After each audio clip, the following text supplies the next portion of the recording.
Let's welcome her to the program, Lena Fields Arnold. Hello, Lena. Welcome to the show. How's everything? Hi. Thank you for having me. Everything's phenomenal. How about you?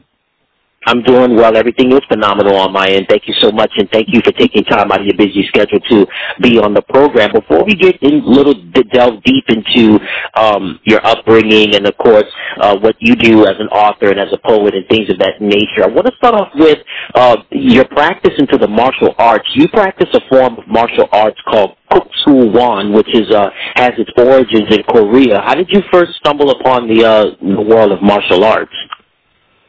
Well, it's always something I wanted to do growing up, and because, we didn't have a lot of money, my parents were never really able to afford it. Actually, I never even told them I was interested because I knew they couldn't afford it. So when my kids were old enough, I think my daughter was like 7, the boys were 5 or 6, somewhere along, I had been wanting to get them involved, and we were part of a homeschool group meeting at a church, and I started to notice there was a group of people practicing martial arts. So I asked them about it, and I said, well, I'll just enroll my kids. And I said, but, I'm kind of interested in the instructor. Said, well, why don't you do it? And I said, I don't know. I'm kind of old. And she said, well, I was 45 when I started. And I thought, really? She said, yeah. So I joined and have been doing it ever since and love it. Awesome. Now, what's your, do you hold any special classifications like a black belt or brown belt or anything like that in the form of martial arts that you practice? I am a first-degree black belt. Awesome. Congratulations on that. When you started practicing in martial arts, what was I want to explain, can you explain to the listeners out there what Kuk Sool Won is all about and what's the differences between Taekwondo and Jiu-Jitsu and things of that nature? Sure. One thing I will say about any form of martial arts that anyone practices, it takes discipline, and I think it was, I don't know if it was IP Man or Bruce Lee, I can't remember which one said it, but he basically said that it's not about the practice, it's about the practitioner. And so whatever form that you do, if you're doing it with all your heart and all your soul and you're endeavoring to be the best, you will be the best. And so that's how I look at it. But Kuk Sool Won, as you stated earlier, is Korean martial arts, and one of the things that I like about it is it incorporates, it originated from Korea, but even prior to that, out of China. So from China to Korea, and it incorporates joint techniques from Buddhist monks. It incorporates fighting techniques and from tribal people, wanting to protect the tribe, forms, and, of course, weapons, which were a part of the royal family, protecting the royal family. So it has a little bit of everything in it, and that's what I really appreciate about it. My favorite is probably forms and swords. Love swords. Okay, absolutely, yeah. Anything dealing with swords, and it's definitely it involves a lot of technique, and definitely you definitely have done your thing, a first-degree black belt in the art form. I want to stay just with you practicing that specific form of martial arts. Is it high impact, similar to like a Muay Thai or kickboxing? Is it high impact, or is it kind of like a combination of both high impact and low impact? It's kind of a combination of both, and again, that's one of the things I really enjoy about it. And what I appreciate about the founder and my teacher, and I don't know, it's probably the same for all, but I can't speak to all, but I can speak to Kuk Sool Won specifically because there are so many different aspects with regard to the joint locks and wrist techniques and the weapons and then the forms and sparring. Even if you can't master all of those, within that, no matter what level you are in terms of your physical ability, you can master something. So, for example, if you are struggling with weight, wrist and joint locks are really good because it doesn't require you to be in top physical shape necessarily. It doesn't require you to be skinny. It doesn't even necessarily require you to be super strong because if you do the technique properly, the whole point of the technique is to be able to disarm an enemy or a attacker who is actually stronger than you. And so that's what I appreciate about it, because no matter where you are physically, there's something for you. You know, you could theoretically accomplish being a black belt in about 4 years and, you know, already have had your second degree. Several people I've started with have their second degree.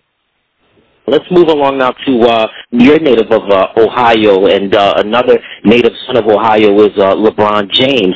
And when LeBron's story is truly magnificent, it's truly, I would say, it kind of like represents the real epitome of the American dream.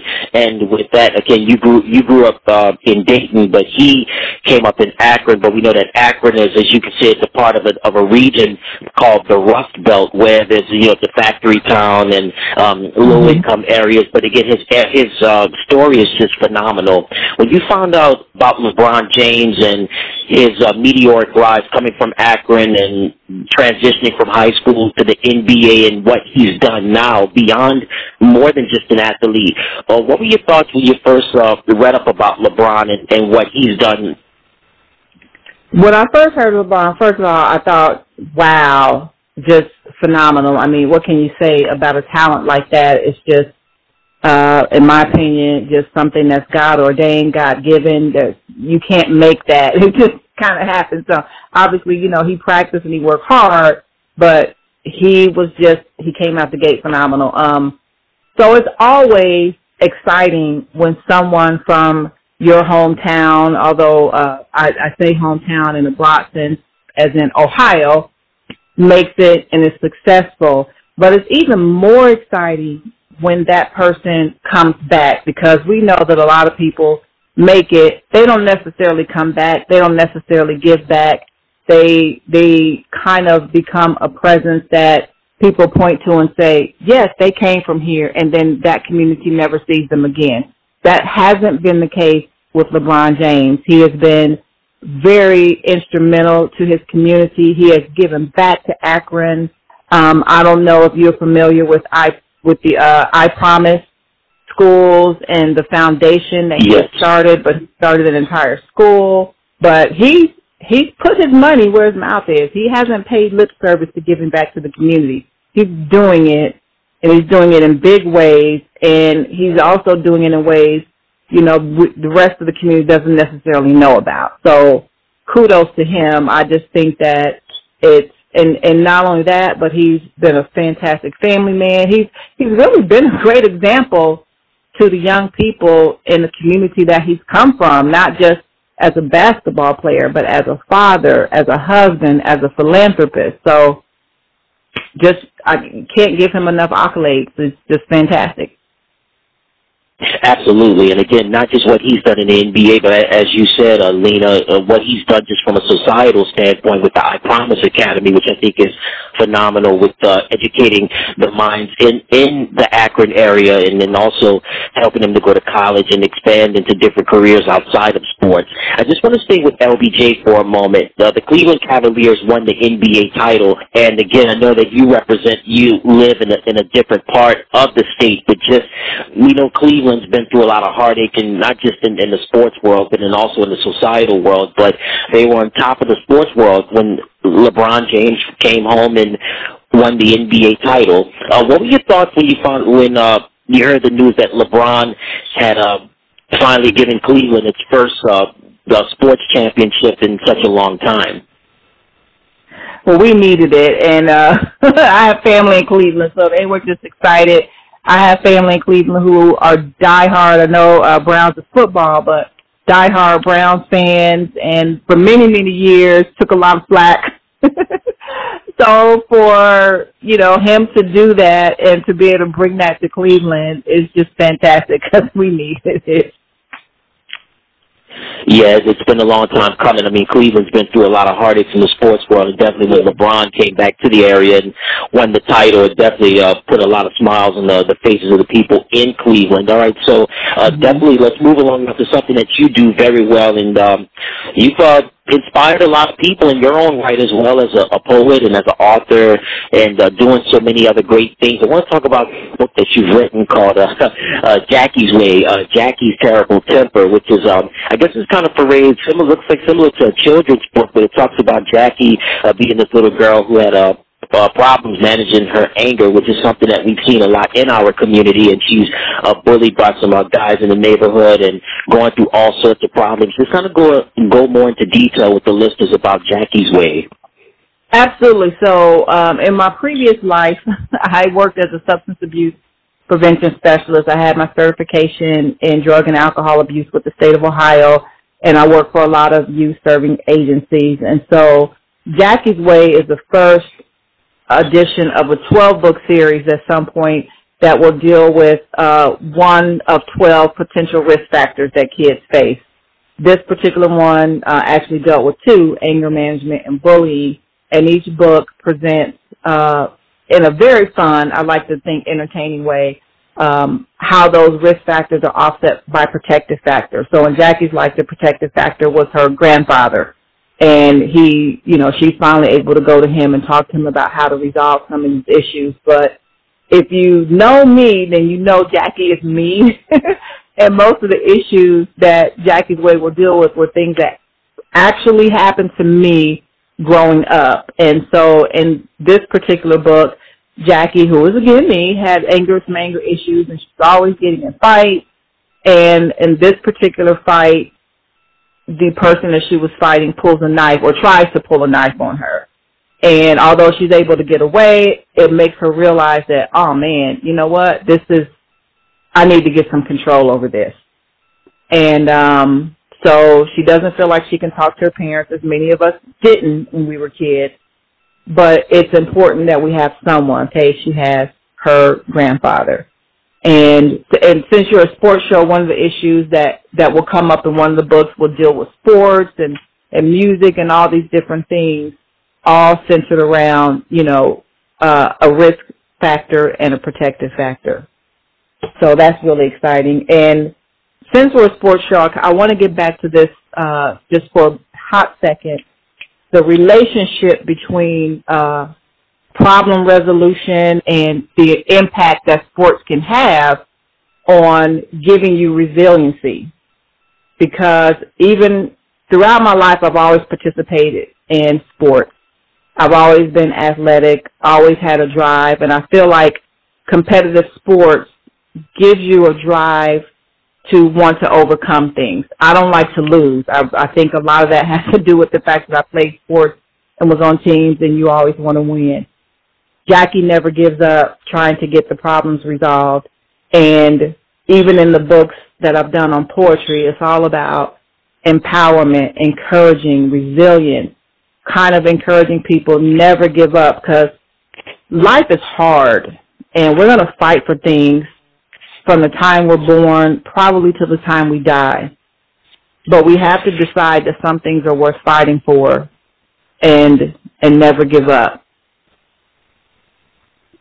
Amen to that. And again, you put out some great points in that, not just with sports, but also just a lot of other things as well, with music and a lot of those things. And as you said, it helped you want to reach for something better, and it definitely, that's what helped me a lot, is helped me out throughout my life as well, and it's helped a lot of people out. And then what you did with this great book that you've written, Jackie's Way, it really helped her get to where she needed to be and help you get you where you needed to be as well. So it's definitely some great points that you mentioned right there. Just the power of not just sports, but just even, as I said earlier, music or any type of extracurricular activities. It makes you want to strive for something better, and it's definitely helped you out in what you've done and, your multiple careers that you've done in life and what you're currently doing. You have a book out called Strong Black Coffee, Poetry and Prose to enlighten, encourage, and entertain Americans of African descent.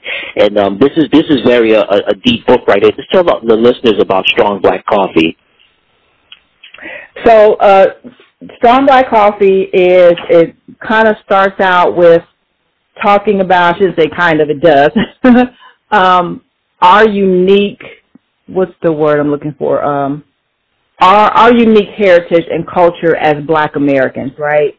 We've gone by many names since, slavery has ended, and we've been called many things, from color to Negro to, back to colored at some point, African American, Americans of African descent, American descendants of slaves, just you name it. A lot of that comes from, as I talk about in the book, our struggle to live as bastard children in a nation that never wanted us. So we're constantly trying to figure out who we are and seek our identity.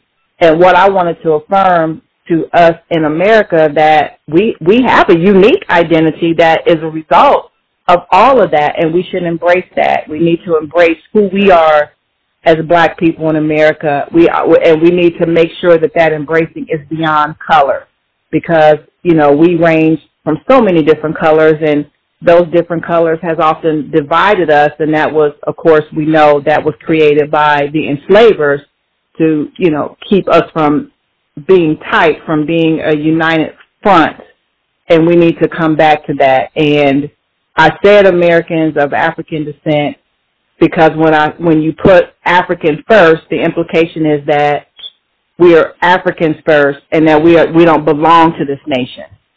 And I'm like, no, we're Americans. We may have descended from Africans, and now we're finding that we not only descended from Africans, many of us descended from the indigenous people here as well. So, but our identity is first Americans, and we need to know that, because if we keep saying that we identify with another country first, we won't understand and we won't fight for the rights that are due to us as citizens of this country. And so that's what it's about. And then, of course, many of the poems and prose pieces deal with our unique challenges of living in this United States, and also the challenges we present to ourselves as a community, things we can't blame the white man for, things we have to take ownership of and reject. And then in the end, I end every book with my signature poem, The Finish, because it's just a reminder, it's not about where you started, it's where you finish. Absolutely, and I mean, that's fantastic right there. This is really a metaphor for life. It's not about how you start, but it's how you finish, and definitely that's been just kind of like our unique experience, as you mentioned, with people of African descent. And again, go make sure you check that out, Strong Black Coffee. And another piece that you've written, Lena, is In the Absence of My Father.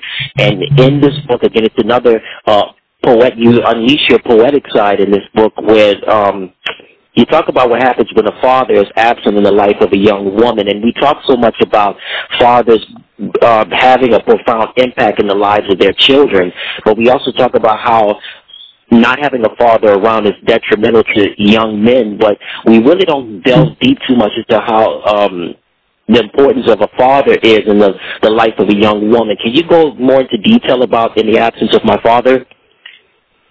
Oh, yeah, absolutely. And I just have to acknowledge my husband for writing, not for me having written that book, I should say. That came about, he was watching a show and some poet had gotten a Nobel Prize, and he said, you can get a Nobel Prize, your poetry is phenomenal. So I set about to try to write a book and be even more intentional about it. And so each poem in the book follows a particular poetic style, but I also wanted it to be impactful, and so it came about. I was watching Oprah Winfrey show one day, and she was doing a show about fathers not taking care of their kids, and there was a particular young man on the show, and his mother was very upset because his mother and the girlfriend were very upset because he refused to take any responsibility for his kids, not even be part of their lives, not be present, not pay any money, and they were just crying. And he turned to his mom and said, I don't know what you're crying for. He said, those kids will be fine without me. You spent my whole life telling me you didn't need a man. You don't need my daddy. The only thing you need a man for is to have sex. And I turned out fine, and they'll turn out fine without me. Obviously, he did not turn out fine because he didn't take care of his kids. But the mom just started crying even more. She said, oh, my God, he's right. It's my fault. I did say those things. And that's what the book is about, too. Despite the title, It's to affirm men of their importance. It's to make them or help them understand, despite what messages the world has sent you, you are vital, you are important in the lives of your children. Obviously, as you said, vital in the lives of their sons, but just as vital in the lives of their daughters, because when the father is not around to teach a young lady how she should be expected to be treated by a man, when he's not around to give her love, she's going to go out and she's going to look for it in all the wrong places. She's going to make all these mistakes. Now, of course, there are people who are anomalies. They don't necessarily make those mistakes. But by and large, no matter how successful we become in life, we are impacted negatively when our fathers are not around. And in my case, even though I'm married, I've been married for 30 years, but that doesn't mean I didn't have baggage when I came into this, because my father rejected his family, neglected his family, and chose to raise a whole nother family. And that doesn't mean that I still didn't have to, I sometimes kind of jokingly say, I don't know why my husband stayed with me this long, because I was a mess. But it's so important. And I had a conversation with my father about a year ago, and he said to me, and I got angry, and I kind of went off on him a little bit. He said, oh, I knew you would be fine. I knew you would be fine. And I said, I don't know if you're on regular radio or this blog talk, I can probably say the cuss words, but I won't. Because I kind of went off on him and say, what do you mean? I wasn't fine. Just because you didn't see the damage doesn't mean it didn't occur. And just because you didn't see the healing process doesn't mean the healing process didn't take place. And just because you don't see the scars doesn't mean they're not there. Yep.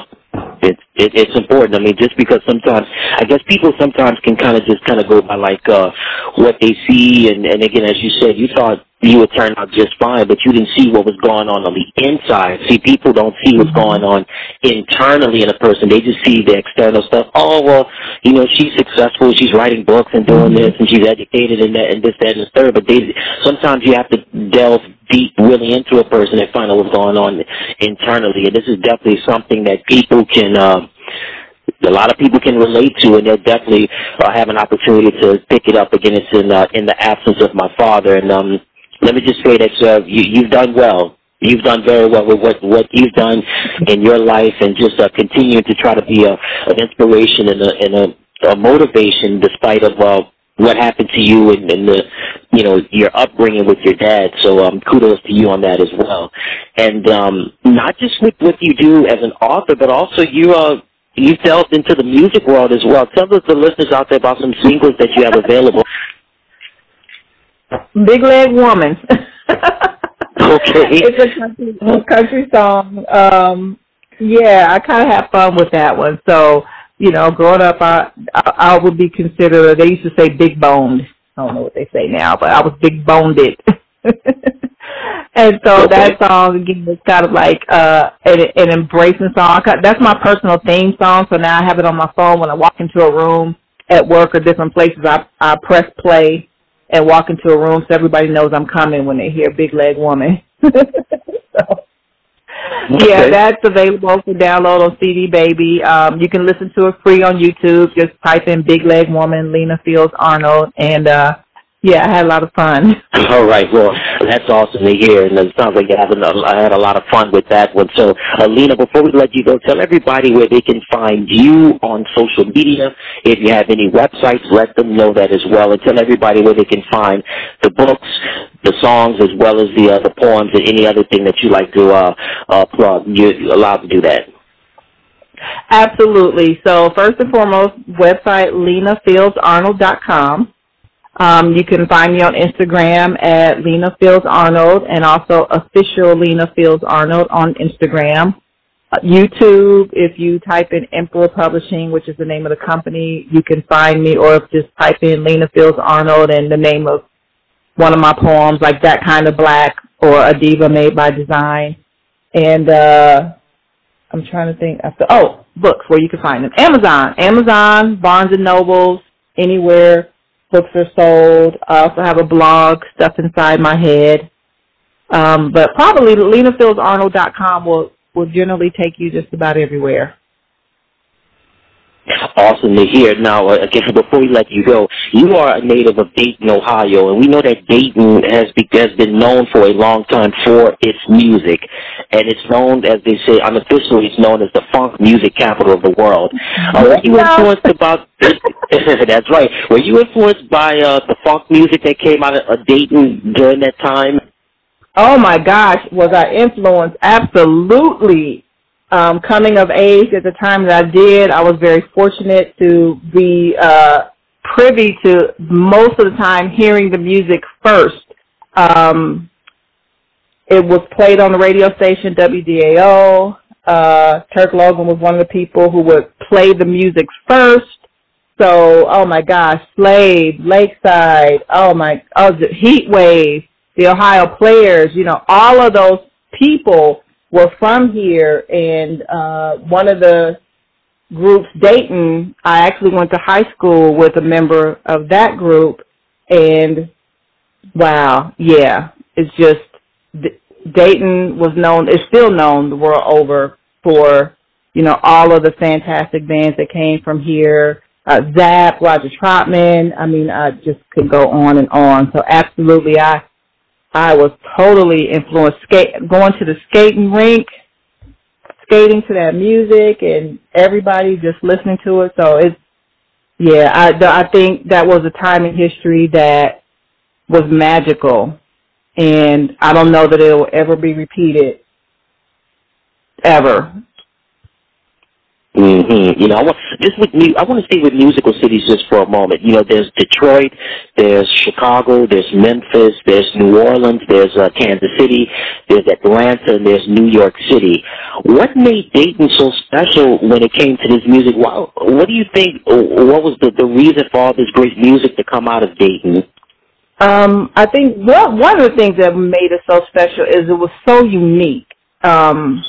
At the time that it came out, it was unique. It was refreshing.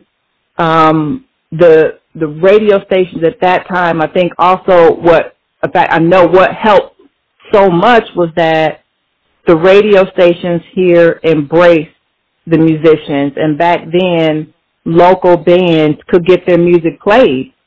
That is not necessarily the case anymore, and I think that's one of the reasons why you won't see the magic in having those cities like that anymore, because even as those other cities, as you mentioned, particularly at the time when those formats came about, the radio stations weren't owned by big conglomerates like they are today. So a local band could take their tape to the local station and get airplay, and especially if it was good.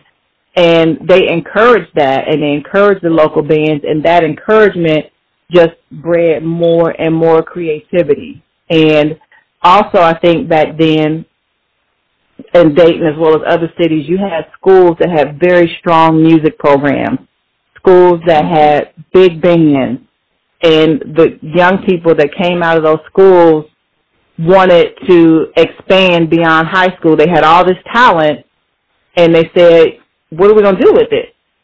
And so they would go in their garage and put together a band and all this fantastic music, and they all would go to each other's, garages and pick up stuff, and that's what spread it, and then they could go to the radio station and get airplay, and boom. That just doesn't happen anymore. You're absolutely right about that. And really what was the hook, line, and sinker, and that was the Telecommunications Act of 1996, where, as you mentioned, it deregulated all the radio stations, and you had these big corporations and conglomerates taking over. But, I would say that there are two saving graces to this. There's college radio, and then there's the Internet. So, you can make music, you could create new things. So if there's anything that could possibly, rekindle or what has continued to resurrect real good music, that's the Internet, because the Internet, you can find just about anything and everything, including great music. But Lena, thank you so much. And again, one more time, website and where they can find you on social media. LenaFieldsArnold.com and official Lena Fields Arnold on Instagram. And thank you so much for having me. This has been wonderful. I have enjoyed this, so I appreciate you so much for allowing me to be a part of your show. Thank you so much. It was great. Thank you so much for taking time out of your busy schedule to be on the program. And again, she's Lena Fields Arnold. She's an award-winning poet, author, a songwriter, and motivational speaker. And also, she's first-degree black belt in the martial arts. And she's just giving us a little glimpse into her life and also the great projects that she has, and some stuff that she's released. So check her out. Lena, thank you so much again. Thank you. Absolutely. Thank you. Hey everybody, thank you so much for tuning into the channel. Remember to click like, share, and subscribe, and thank you for watching.